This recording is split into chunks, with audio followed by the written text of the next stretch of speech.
जेसेबां रन्जन दैमारि बिथांनि गनायनि प्रक्रियाखौ मावदों होनोबा प्रमद बर'। रन्जन दैमारिनि केसफोरखौ सालायनायाव 15 लाख 20 लाख फैसा बिथांमोना खरसा खालामबाय थादों होननानै आं मिथिगौ।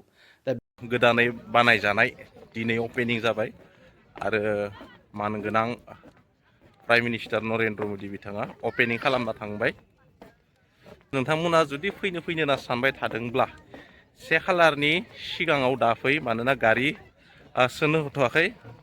फैबोला नोंथांमोना थाबायना फैनांगोन, बेनिखायनो दा फैयैया मोजांसिन। आरो जुदि खाथि खालायाव सोरबाफोर दङब्ला फैजागोन बेरायनाय सिस्टेमै। नाथाय गोजाननिफ्राय जुदि सोरबा फैनो नागिरदोंब्ला दा फै, मानोना गारि सोनो होथ'वाखै बा थांलाय फैलाय खालामनो हायाखै सरकारि गारिनि बाहेरै।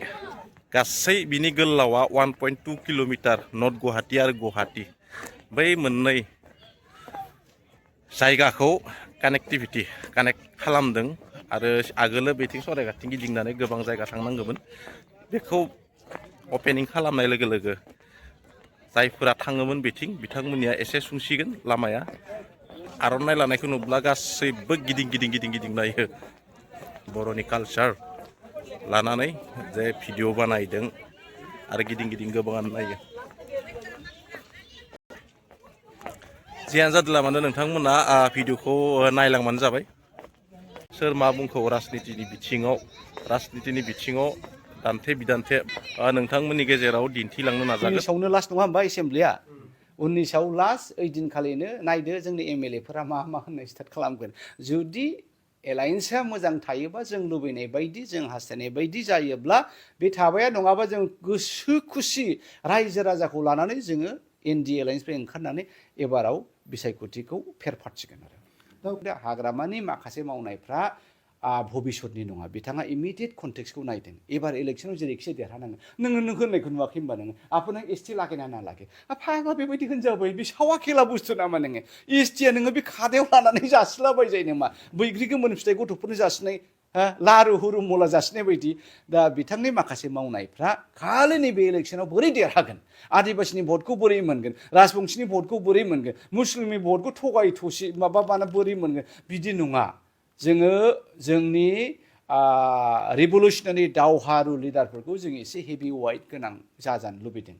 खारन इयुन जोलैया बे जोंनि लिरनाय सल'फोरखौ फरायगोन ना।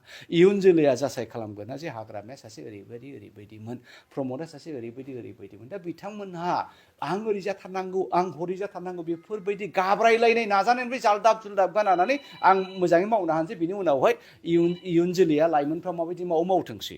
दा जाय हक माखौ गायसनदों, बे गायसननायफ्रा मोजां जाथों। इयुन माबाया जाथों, मिनि सेक्रेटारिया जाथों, उमुक सेक्रेटारिया जाथों, बेवहाय जेबो प्रब्लेम गैया। खिन्थु जोंनि मावनायफ्रा इलेक्सन सेन्ट्रिक बिसायख'थि सेन्ट्रिक जानो नाङा आरो।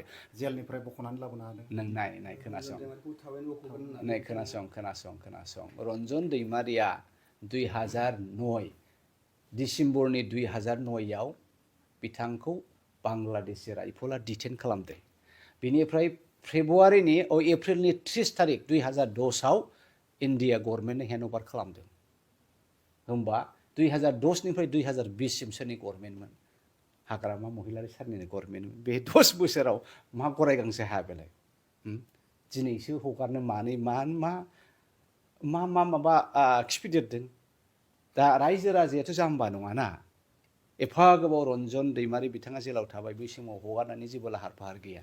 दिनै बिथाङा लाहार फाहार जादों। जेसेबां रन्जन दैमारि बिथांनि गनायनि प्रक्रियाखौ मावदों होनोबा प्रमद बर'। आं दहाय होनखायाखै होनबा प्रमद बर' बिथाङा क्रेडिट लाग्रा सासे लिडार नङा। बिथाङा सिरि मावदों। आंनि मिथिनायावथ' मास मोनफ्रोमबो प्रत्येक मासावनो मास मोननैजों मास मोनथामजों प्रमद बर'नि गभर्नमेन्टनिफ्राय रन्जन दैमारिनि केसफोरखौ सालायनायाव 15 लाख 20 लाख फैसा बिथांमोना खरसा खालामबाय थादों होननानै आं मिथिगौ। दा बे गासैबो प्रक्रिया जाबोबाय थादों। दा बे फिनिशिं पार्टखौ हाग्रामा बिथाङा दांदों। वेल एन्ड गुड, दांथों। रन्जन गनायाव जोंहा बयबो रंजानाय दं, खुसि दङ। दा खिन्थु रन्जनखौ गनायनि बिनि दानि गनायफोरखौ जे गाव हारसिं क्रेडिट लादों, बे एखेबारे आदुवानि फाव। बेबायदि कर्ट कासारिनि केसा हाग्रामा फैनाय लोगो लोगो गयो, हाग्रामा फैनाय लोगो लोगो हगारजायो बे नङा। बे गोलाव प्रसेसजोंसो फैयो।